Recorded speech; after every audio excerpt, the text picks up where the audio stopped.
Bom dia, amigos da Igreja Batista Central em Taguatinga, irmãos, amigos queridos, que estamos juntos nesse dia 29 de janeiro de 2023, 9 horas da manhã. Estamos reunidos para exaltar o nome de Jesus neste domingo, que se chama Dia do Senhor, para esse encontro, que é o quarto encontro e último dessa escola bíblica de verão. Estamos tratando sobre o tema as traduções da Bíblia e o ensino do grego e hebraico na escola bíblica dominical, e por isso estamos muito, muito alegres. Chegamos até aqui, o Senhor nos deu forças, nos renovou quando estávamos desanimados, nos esforçou quando estávamos completamente cambaleantes. A sua doce e maravilhosa mão nos guiou, nos guardou e nos protegeu. Ele acariciava o nosso coração enquanto dormíamos, lavava nossas mentes também enquanto dormíamos, e por isso estamos alegres. Ele tem cuidado de nós. E chegamos até aqui por causa do seu amor, por causa da sua boa, perfeita e agradável vontade. No nome de Jesus, vamos orar agora. Vamos pedir a Deus mudança para nós. Pedir a Deus que esse quarto e último encontro dessa escola bíblica de verão tenha a sua doce presença. Que o Senhor triplique sobre nós conhecimento, sabedoria e graça, para que possamos, juntos, estudarmos a sua doce palavra. Aprendemos mais um pouquinho do seu amor, para ficarmos animados para aprender mais outros pouquinhos, né? Pouquinhos e pouquinhos. Para que fiquemos animados cada vez mais por desejar ter fome e sede dessa palavra, saber dessa palavra e principalmente do Deus dessa palavra. Vamos orar, irmãos. Vamos orar, agradecemos a Deus nessa hora no nome de Jesus. Pai de amor, nós te adoramos, nós te agradecemos e glorificamos a sua presença.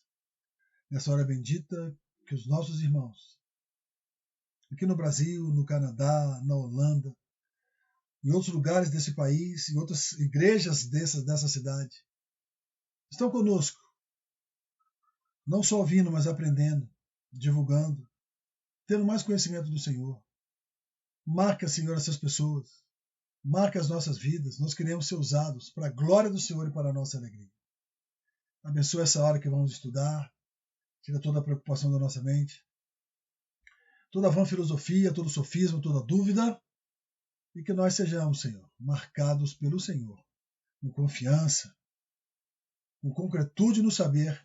E principalmente, Senhor, na saber para viver. Saber para ser.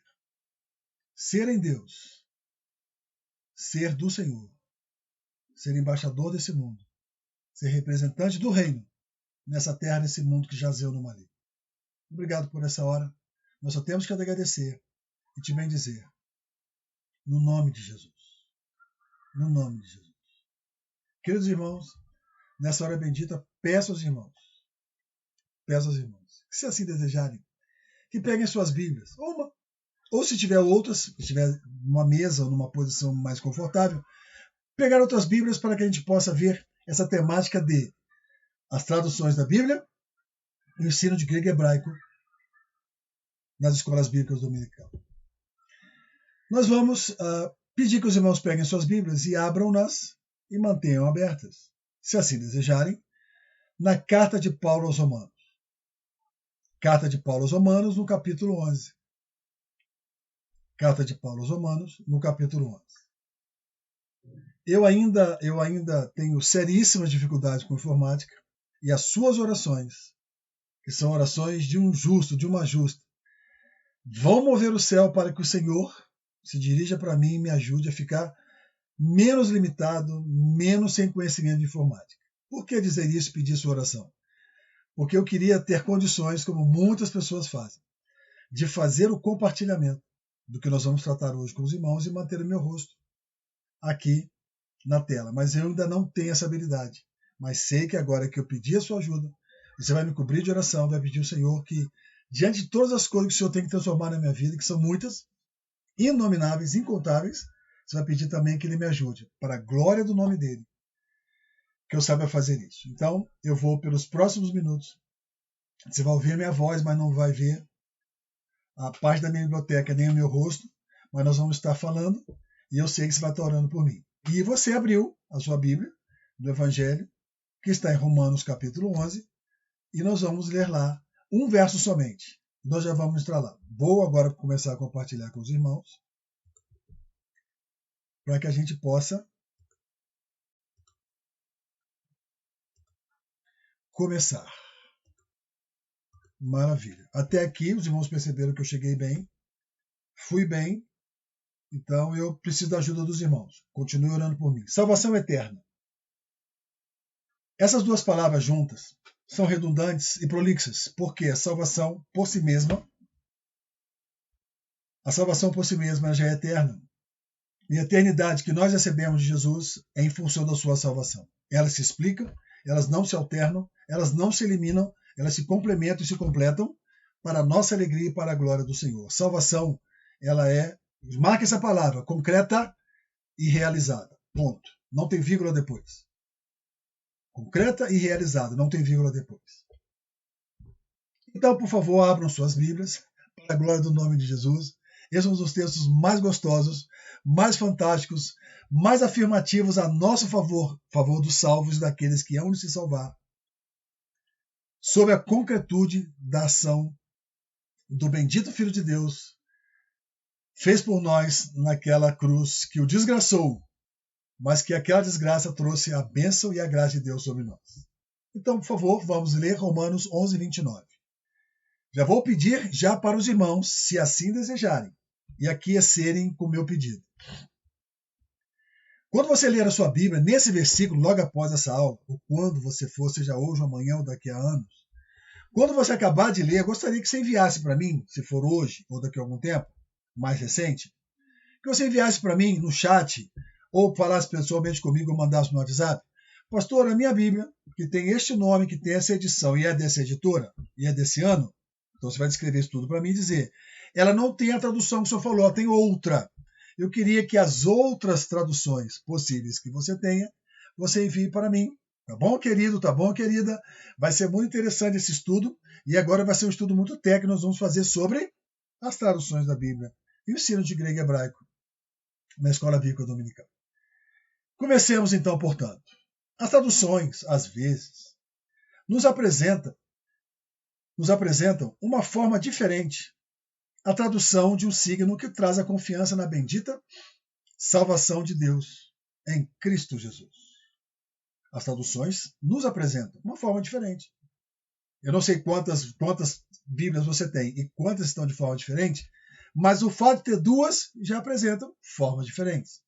As traduções são assim, porque os dons e a vocação de Deus são sem arrependimento. Os dons e a vocação de Deus são sem arrependimento. E esses rabiscos embaixo, pastor? Isso aqui é grego, e digo para os irmãos. Os irmãos já tiveram contato com o grego no ensino médio. Alguns que são da minha idade, ou até mais idosos que eu, tiveram educação clássica, estudaram latim e grego quando tinha aquele exame admissional. E a turma do ensino médio e também de faculdade de exatas trabalha muito com as letras alfa, beta, gama, que representam teta, que representam ângulos na geometria espacial analítica ou nas fórmulas da física, da elétrica e da hidráulica. Então está aqui. Vou ler para os irmãos. A metameleta gar takarismata kai reclesis touteu. De novo. A metameleta gar takarismata kai reclesis touteu. Aqui é o texto que Paulo ditou na sua carta, Romanos 11, 29. E em cima está a tradução que aparece na maioria das Bíblias. Ora, o texto grego paulino é-nos suficiente para fortalecer ainda mais nossa confiança na eternidade da salvação de Jesus Cristo. Eu queria que você tivesse no seu coração essas duas palavras. Então, olhe para esse texto grego e conta comigo. A metameleta é a primeira palavra, gar é a segunda, tá é a terceira. Marque essas duas palavras que eu vou dizer. Carismata é a quinta palavra e clesis. Carismata é a quarta palavra e clesis é a sétima. Carismata é a quarta palavra e clesis é a sétima. Carismata significa dons e clese significa vocação.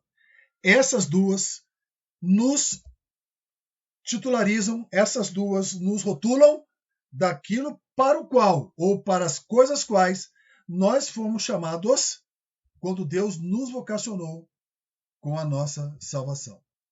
Então se lê a metameleta, estou lendo no vermelho, a metameleta, novamente, a metameleta.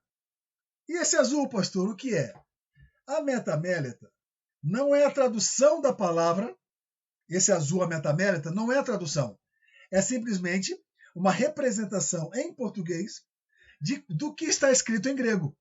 Então eu peguei a primeira letra do alfabeto grego, que é o alfa, e coloquei aqui, ele vale um A. A segunda letra, que parece um U, ele é um M. A terceira letra é um E. Algumas letras os irmãos já conhecem, outras não. Então eu gostaria que você repetisse comigo. Em azul, a metameleta, a metameleta, a metameleta. Maravilha. Grandes alunos de grego e hebraico serão para a glória do nome de Jesus. A metameleta é um termo do direito grego sucessório. Por que grego sucessório? Porque Paulo vai usar direito penal, direito sucessório, direito civil. Paulo vai usar várias vertentes do direito grego e romano nas suas cartas, para que entendamos qual era o propósito do que ele escreveu na época e como trazemos isso para hoje. Então nós vamos ter que ter noções do direito. Pastor, eu já tenho idade, não tenho dinheiro, eu vou ter que fazer faculdade de advocacia? Não. Quando você estuda, alguns sérios comentários, alguns bons comentários vão trazer essa informação. Se não, quando você fala assim, pastor, isso aqui faz parte daquela história de direito grego e do direito romano? Sim. Aí nós apresentamos para o irmão e vamos ajudá-lo. Você será o que antigamente havia essa profissão chamada rábula. O que é um rábula? O rábula é aquele que entende do direito, é aquele que faz documentos que o advogado faz, mas por não ter a faculdade, ele só chega até aí, então ele é chamado de rábula. Ele defende alguém de forma leiga, ou seja, ele tem o conhecimento de fato, mas não tem de direito. Então ele é um rábula. Então você vai ser um rábula do Novo Testamento grego, sabendo sem fazer. Maravilha? Deus abençoe vocês. É um termo do direito grego sucessório que traz em sua essência uma promessa tão grande, tão forte e tão necessária. Traz em sua essência uma promessa tão grande, tão forte e tão necessária. Qual seria? Vamos aprofundar. Dons e vocação. A salvação, o que é? É um dom de Deus àqueles que recebem Jesus. É um dom de Deus àqueles que recebem Jesus. Deus te deu a salvação. Você não acordou no domingo ou no sábado e disse, hoje eu vou ser crente. Deus te deu a salvação. É tão misterioso que ele plantou Jesus em você. E hoje você é uma nova criatura, hoje você é uma nova criatura, meu irmão, minha irmã. Você é uma nova pessoa. Como Paulo diz, aquelas coisas que nós fazíamos antes de Cristo, não façam mais. Mentir, enganar, estuprar, trair, prostituir. Paulo faz uma lista de pecados e diz, isso vocês faziam antes. Depois que vocês receberam a salvação, que é o dom de Deus, vocês não fazem mais. Isso é um dom. Isso você não comprou, isso você não pediu, Deus te deu, veio da parte do Senhor. O mistério está todo com ele. O derramar esse dom que é salvação de Jesus em nós foi propósito de Deus. Porque todos nós andávamos como ovelhas desgarradas, sem pastor, não querendo saber de ficar no aprisco. Mas um dia o bom pastor veio e nos atraiu. Nos atraiu para o seu aprisco, fechou o aprisco, colocou uma proteção contra os lobos chacais, que são os inimigos da nossa alma. Então, ele nos salvou. Entretanto, no versículo, lembra que eu pedi para vocês manter essas duas palavras? A quarta palavra, carismata, e a sétima palavra, clesis. Clesis. Eu quero tratar de clesis agora. Clesis, irmão, traduz a palavra vocação. Clesis, essencialmente, a salvação é um dom. E a vocação? Nós fomos vocacionados. Quando fomos salvos por Deus, Deus imediatamente já nos vocacionou. Para quê? Para sermos adoradores daquele que vive e reina eternamente, que se chama Jesus. A nossa vocação original e natural é sermos adoradores.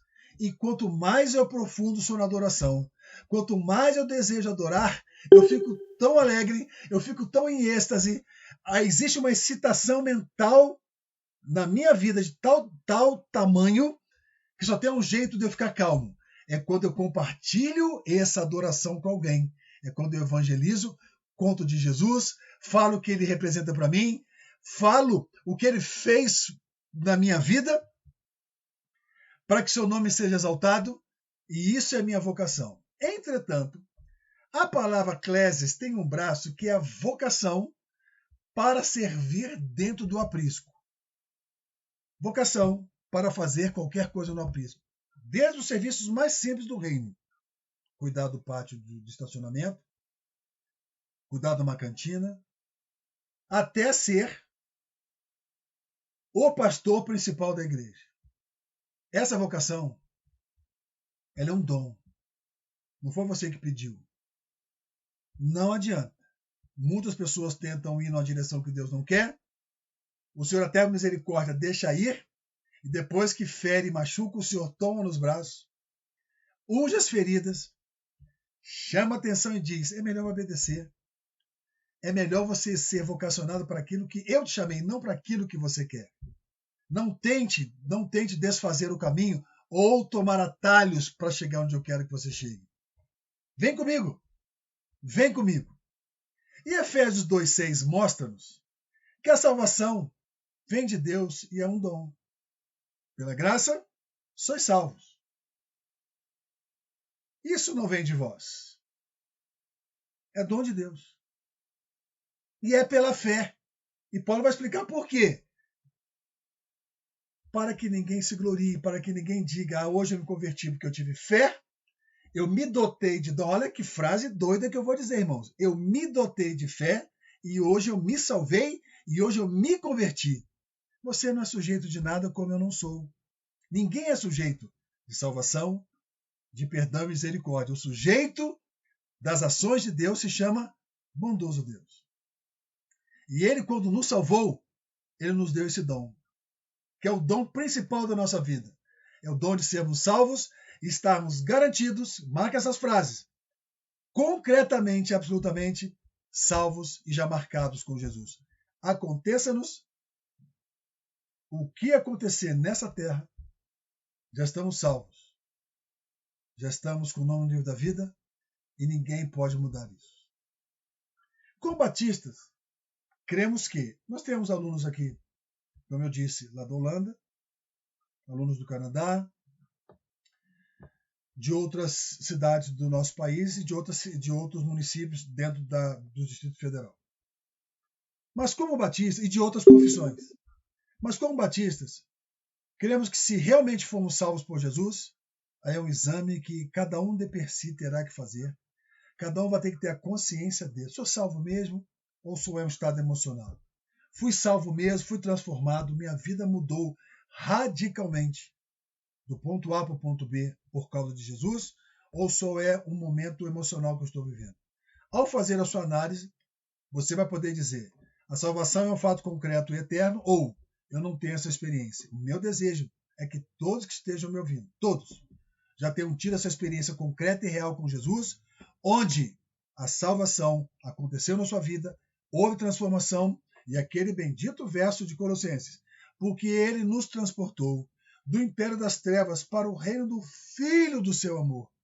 Seja a resposta da sua vida, porque você foi salvo, e aconteça novamente, aconteça acontecer contigo, aconteça acontecer com a sua casa, os seus nomes já estão no livro da vida, e aconteça acontecer com vocês, na sua partida para a glória, haverá aquele que está sentado no trono, te recebendo, de braço aberto, dizendo: vem, filho meu, entra no meu gozo.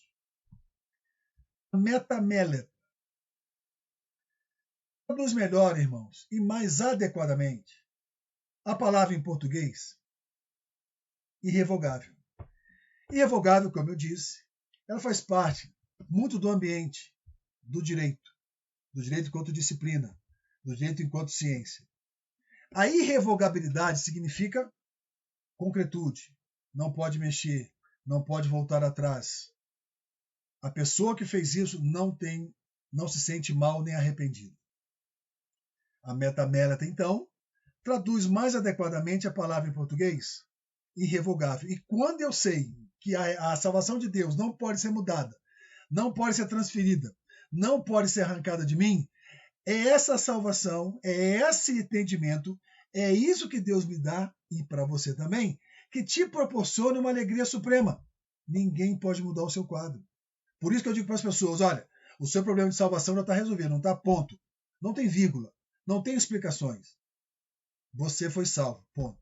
Está resolvido. Isso é concreto, isso é pontual. Agora, o que precisa ser tratado é, eu entendo essa irrevogabilidade. Será que o fato de eu ser salvo para sempre me dá o direito de fazer o que eu penso que eu quero fazer? Não. O grau de responsabilidade pelo fato de Deus ter te salvado de forma irrevogável é que você se torna responsável pela adoração, pela propagação e pela honra e glória desse nome entre nós. Dr. Frei Martinho Lutero, em 1519, disse a seguinte frase, porque havia pessoas que haviam entendido errado esse versículo e haviam entendido que, já que eu estou salvo para sempre, posso fazer o que eu quiser. Não. Uma vez que você está salvo, porque Jesus te salvou e é uma salvação irrevogável, e se você utilizar essa teologia, utilizar esta frase, utilizar esse direito que Deus nos deu de irrevogabilidade da nossa salvação, para fazer as coisas mais terríveis possíveis, Dr. Martinho Lutero diz, se você usar a graça de Deus para profanar e ser lascivo, você não conheceu Deus nem a sua graça. Por isso que a metamélata nos coloca num grau de responsabilidade muito grande. Uma vez que eu fui salvo por Deus, Ele me deu esse dom. E esse dom é irrevogável, é imexível, é inegociável. Eu me torno triplamente responsável para adorar ao Senhor, para guardar a minha vida e proclamar esse Deus maravilhoso ao mundo. É essa salvação que nos proporciona uma suprema alegria. Novamente, a metamélata é a relação entre as personagens que são envolvidas no processo de salvação. Deus, o homem e Satanás. Por ser um signo, novamente, aqui signo não tem a ver com religiões pagãs, aqui signo é a tradução da palavra palavra. Por ser um signo do direito sucessório grego, temos que Deus que dá a salvação não pode tirá-la, porque ela é irrevogável. Não existe casos de Deus desejar, vou tirar a salvação desse homem. Eu matei meu filho Jesus, mas por esse homem não valeu a pena. Não existe casos assim. O diabo que tenta interceptar esse dom de Deus, dirigido a seus filhos, não pode tirá-la, porque é irrevogável. Ele vai tentar te seduzir, vai te dar sono na hora do sermão, vai tapar seus ouvidos na hora de uma boa pregação, ele vai te dar sono da morte na hora que estiver lendo a palavra, mas a salvação que Deus te deu é irrevogável. Alguém diria, mas pastor, e essa última frase? Nenhum homem que recebe esse dom pode impedi-lo, porque é irrevogável? Eu direi sim. Porque Deus te salvar é um ponto decidido por Deus. Agora, você recebeu esse dom. O que o homem pode fazer, nós chamamos de apostasia. É quando o homem ou a mulher que serve ao Senhor, foi salva pelo Senhor, abre mão desse dom, abre mão desse projeto existencial de Deus, que é viver a sua celestialidade nessa terra, é viver as experiências do céu neste mundo, para que outros sejam contagiados e contaminados com o amor, a graça e a misericórdia de Deus. E ele abre mão e diz, como aquelas pessoas de Jeremias 44, que levantaram punhos fechados para Deus, dizendo, não te ouviremos e não te serviremos mais. Então esses homens não podem pedir de Deus salvá-lo. O que eles podem fazer é, fui salvo, mas hoje eu não quero mais. Não quero, vou abrir mão. Isso se chama apostasia.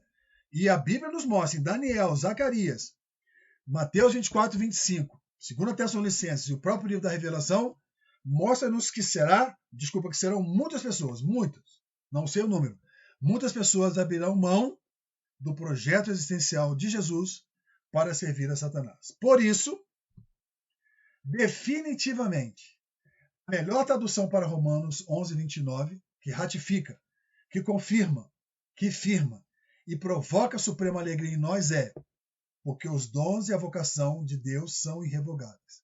A sua salvação e a sua chamada, o seu preparo, o seu talento são irrevogáveis, não serão tirados. Foi Deus quem deu. E se Deus deu, está resolvido, irmãos, é ponto, não tem vírgula. Nem que alguém queira colocar uma oração substantiva desenvolvida após, não tem. É como se essa oração que eu vou dizer, Deus te deu dom e vocação, é uma oração quase que intransitiva, não precisa de complemento. Por quê? São dons e vocações irrevogáveis. Ninguém pode mexer nisso. Está dado pelo Senhor. Isso é concreto, isso é absoluto. Então, isso que me alegra, porque os dons, meu irmão, minha irmã, e a sua vocação, meu irmão e minha irmã, que vocês receberam e foram treinados e preparados, são irrevogáveis. Novamente aqui, irmãos, peço perdão novamente. E peço aos irmãos a sua oração sobre a minha inteligência na área de informática. Eu preciso que o Senhor me ajude nesses empecilhos, nesses detalhes. Eu estou fazendo curso de programação, estou aprendendo, para que em outras oportunidades, se o Senhor mas der, eu tenha condições de fazer a melhor aula para a glória do Senhor e para a nossa alegria, e também eu consiga manobrar aqui. A oração está sendo feita nesse momento, porque eu tentei interromper e voltar, e tive um problema técnico muito sério. Eu sei que os irmãos vão estar orando e me cobrindo com essa alegria. Vamos orar então para terminar esta quarta aula e toda a programação que o Senhor nos deu para trazer para os irmãos nessa escola bíblica de verão. Obrigado, Senhor Jesus, por esse momento. E peço perdão ao Senhor e aos irmãos porque cliquei em algum botão e atrapalhou a transmissão. Mas isso não impede, e eu sei que não impede o Senhor de agir em nós, de agir no nosso conhecimento, de agir no nosso crescimento, na nossa mudança, no nosso tratamento com o Senhor. Eu sei que não impede. E eu peço ao Senhor que me ajude, que para as outras oportunidades, se o Senhor mas der, eu peço ao Senhor que o Senhor me dê a habilidade de mover no mouse, no computador, nas programações, para que seja feito com qualidade e excelência. Top, top, top, para o nosso Senhor e Salvador. No nome de Jesus Cristo, abençoe esses irmãos que vão ver esse vídeo e vão continuar estudando.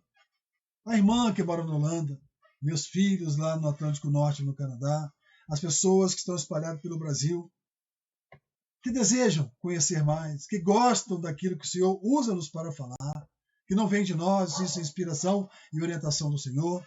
Nós te agradecemos porque o Senhor nos chamou. Agradecemos a Deus pela vida do pastor Mateus, pelo presbitério da igreja, pela vida do irmão Marlon, professor Marlon, diretor da Escola Bíblica Dominical, que nos convidou e aqueceu esse tema. Nós agradecemos a Deus por essa oportunidade, pelo tempo que passamos para pedir a tua ajuda, a tua iluminação e inspiração, e te agradecemos o resultado. Qual é o resultado? O nosso coração se alegra porque conseguimos glorificar o Senhor. E apesar de mim, todas as falhas, toda falta, toda incompletude, o Senhor completou no coração dos nossos queridos. E por isso estamos alegres. Que o Senhor a todos abençoe e guarde. O Senhor a todos marque com a presença do seu Espírito. Daqui a pouco, celebração do culto das 10h30 da manhã. Estaremos todos te adorando e te servindo. Depois, dar-nos um bom almoço na sua presença, uma tarde de paz, e à noite, que retornemos cheios de alegria, cheios de desejos, para ouvir a sua voz, falando-nos, curando-nos e dando-nos as suas respostas. Obrigado por tudo. Louvamos e bendizemos o nome de Jesus. Ajuste-nos a tua vontade. Nós estamos aqui para a tua glória e para te servir e te glorificar. Obrigado por tudo e nós te louvamos e bendizemos o nome de Jesus. Amém. Louvado seja o nome de Jesus, irmãos. Fiquem todos em paz. Agora estamos realmente encerrados. Fiquem bem. Shalom.